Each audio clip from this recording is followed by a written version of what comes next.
નવા વર્ષના રામ રામ અને હેપી ન્યૂ યર. જે ડર હતો એ તૂટી ગયો, જે ભાર હતો એ ઉતરી ગયો, જે રસ્તો બંધ હતો એ સમયની સાથે ફરી સરી ગયો.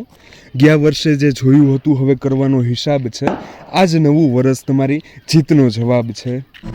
વિચાર્યું હતું આપણે કાલને નહીં આજને જીવીશું, પણ આંખ ખુલી ત્યાં તો એક વર્ષ વહી ગયું હતું.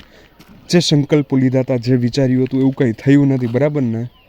ગયા વર્ષે આ જ દિવસે આપણે સપનાઓની માળા ગુંથી હતી, પણ એ માળા માળા જ બનીને રહી ગઈ, સફળતા બની ન શકી, બરાબર ને?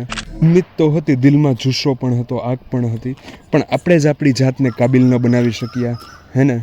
કોને દોષ આપવો? સંજોગોને કે આપણી અડધી પડધી મહેનતને?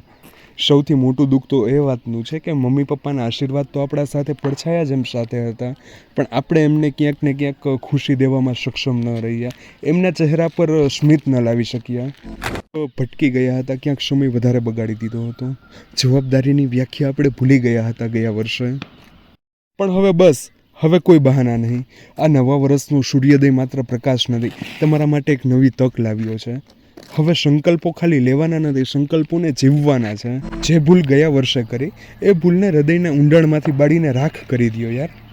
નવા વર્ષનો નવો સંકલ્પ, નવી એનર્જી, નવો પ્રકાશ, એને ખાલી સોશિયલ મીડિયા કે ફોટા પાડવા સુધી સીમિત ન રાખો.